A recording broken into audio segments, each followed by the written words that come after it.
Right, it's day 2 of Redfest. I'm here with Lewis Watson. How are you? I'm good, thank you. How are you? Not too bad, thank you. It's a sweltering day. It's the hottest day in the world, I think. You're wearing quite a lot of black. Have you thought this through? No, not at all. I'm an idiot, basically. Frankly. That's happened.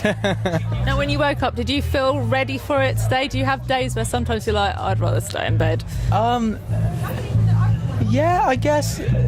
You're not winning me over with that. I mean, I woke up. I guess to days where I'm like, I get to sing for a living. I'm the luckiest guy in the world. So I think that if I, jeopardize that by staying in bed, I think I'd be even more of an idiot than wearing all black. So no, I'm just really enjoying it at the moment.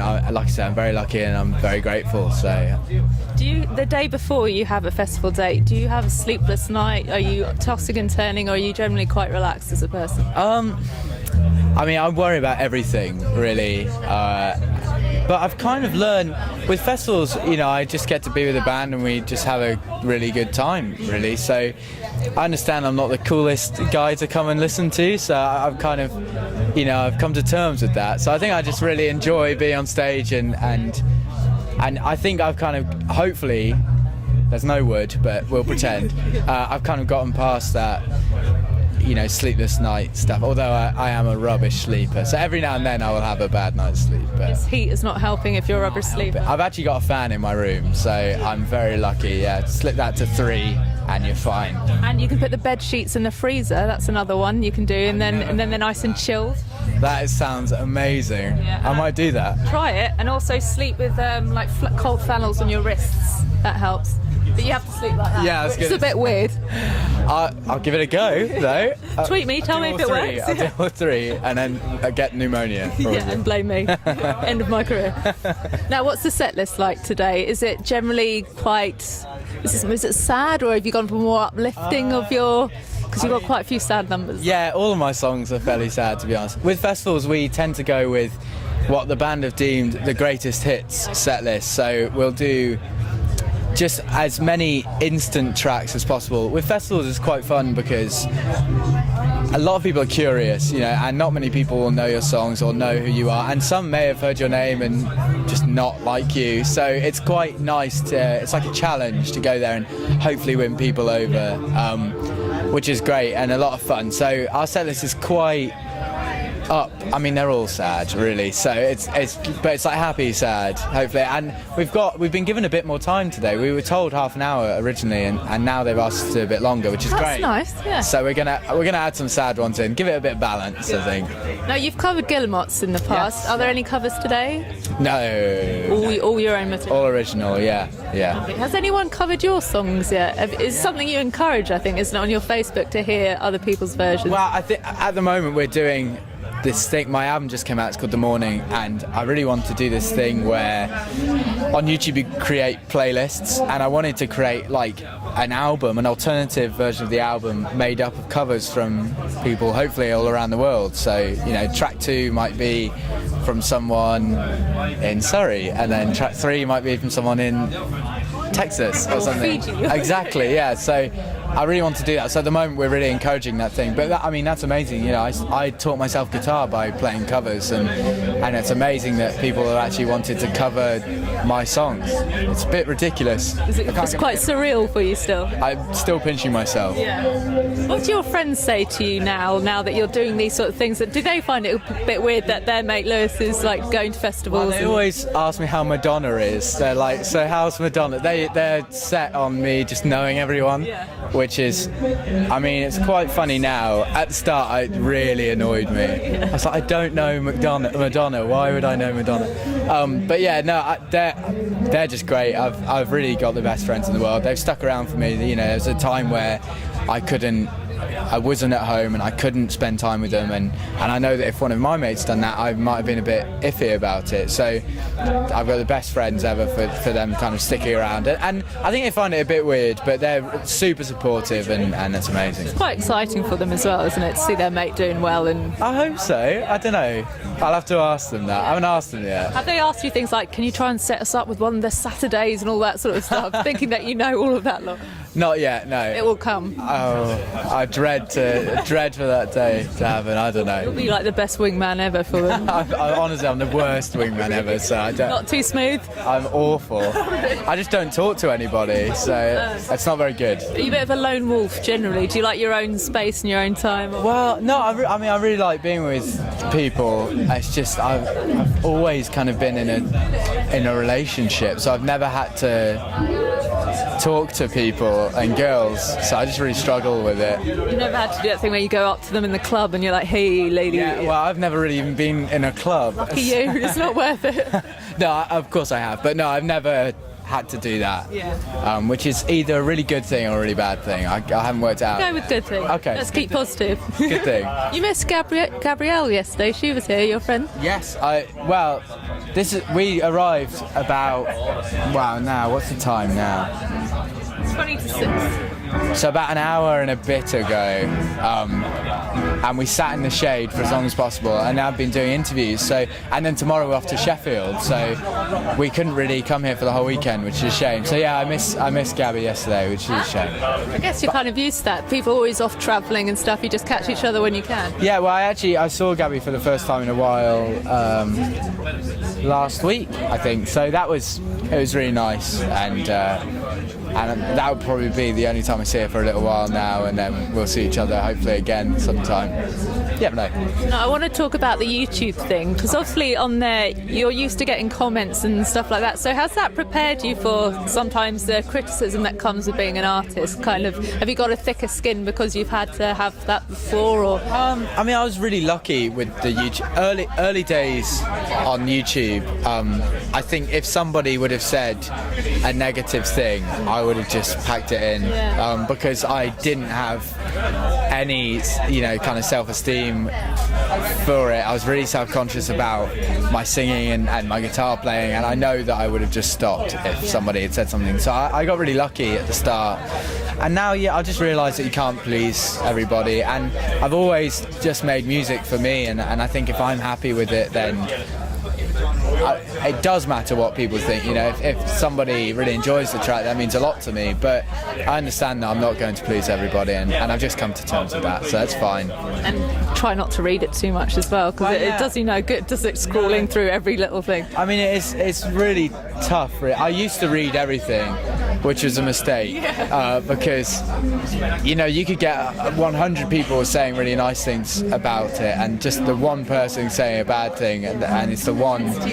Definitely, and so I've just kind of, like I said, to me it doesn't matter. If I'm happy, that's great, and if it makes other people happy, then that's a really big bonus. And you're doing what you want to do, so that's amazing. Like I said, I get to sing for a living. I'm very lucky, and I'm not going to let somebody who doesn't like that.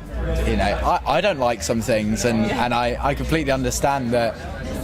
Not everybody likes everything, so that's fine.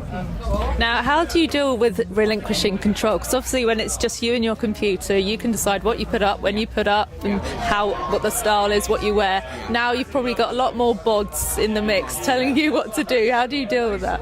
I mean, my label are great, and if I don't want something to happen, I just say no, and they completely understand that. And if I really want something to happen that they maybe don't want to happen, I'll say I really want to do this, and they'll understand. And I think I'm really lucky, because there's not one person that will say, look, Lewis, you have to dress like that, or you have to do that. And I can't argue with them. I think that I'll always have control, and it's something that it just hasn't been a problem. Nobody has tried to change me or anything, and so it's something that I haven't even it hasn't even happened, so I haven't exactly, and I think that we've just kind of got this mutual understanding that, well, I did the first EP on my own, and that was what kind of got their attention, I guess. So I think that they think that, oh well, he's done it before, so it's fine. Kind of. You know what you're doing. Well, I hope so. Yeah, I hope so. It's like a tried and tested thing, maybe. I don't know, but I mean, a lot of it comes down to the label as well. They are really great people, and I think they are all for making, a career, and I think they know that you can't do that by trying to change somebody. So Molding them into something you're not. exactly. Well, they're saying be creative, but do it this way or do it wearing this, and that's something that crushes like creativity. So yeah, but that's another rant for another time. Oh, next time. Next time. Now you've done some pretty impressive tours. I think you were with Birdie. Yes. Yeah. Yeah. So when you're with these artists that have had great success, do you burn their ears and say, "Give me all the advice you can. Tell me about that," or do you just kind of watch and get things that way? I mean, with like using Birdie as an example, she's a very shy person, and I just really want to get on with her. Yeah, I really respect what she's done. She's young, and you know, when we went to Australia, and she was like 4.5 times platinum there or something, which is just bonkers, man. And the fact that she's done that when at the time she was 17, I think, that's just ridiculous. And I wouldn't want to, you know, kind of make a bad impression and kind of leave a bad taste, you know, with her and her camp by being like, so how do you do it? What's the secret? So I just be as friendly as possible and hope that they enjoy my company. And if I can see that, you know, I'm causing problems or whatever, I just won't do anything. So, and the thing is, I'm a really shy person as well. So it takes a lot for me to say hello to somebody, and I think that is something that with Birdie it was quite cool. Again, using Birdie as an example, it's quite cool because we're both quite shy, I guess, and it just kind of made us friends, I guess. So yeah, I'm not really, you know, like give me all the advice you can, how do you do it, because what works for somebody might not work for me, you know, so I don't know. Take your own path and just do it as best you can. Hopefully, yeah. Now, what's the question that you get asked all the time that drives you mad, that you wish could be vetoed from all future interviews? Is there one that keeps recurring? There is one. It is, for people who haven't heard your music, describe your sound in 3 words. Classic. That, I mean, I hate talking about myself, so to talk about my music is tough. And also, like, you know, what I say my music is, someone might completely disagree. I think I always just say, just listen to it and, you know, make your own assumption. I don't want to put words in your mouth for what my music is, and so that's something that I just think that question's like really obsolete. I think it just doesn't make sense to me. A bit generic, isn't it? Very generic, yeah. Okay, let's end. Shall we end on a completely out there question then? Why not? Let's think. Okay. When you're put on the spot to be out there and wacky, it's hard, isn't it? I put myself in there. You there. brought it on yourself. Oh, okay. Okay, what's the question you'd love to be asked, and I'll ask it. I'll put it back on you then. I have no idea. Have you got like a secret or something cool you did once that you wish you could put in an interview, but no one's given you that opportunity? Like you're an extra in Harry Potter, or I am an extra in a film. there we go. I'm an extra in a film that's coming out next year. What film's that? It's called Kill Your Friends. I've heard about. That's going to be big, isn't it? I really hope so. It was a novel. It's about the music industry. Yeah. Nick Holt's in it. Craig Roberts, who actually directed one of my music videos, and yeah, I'm in one of the bands. The band's called the Lazies, and I'm in one of the bands. And I actually just saw one of the scenes today for the first time. Are you happy with it? Yeah, I mean it looks good. I can't wait to see it. I mean, it's really dark, and I would recommend reading the book. It's a great book. It's really funny, but it's quite dark. Quite light dark. Yeah. A bit into being miserable. Yeah, well, me too.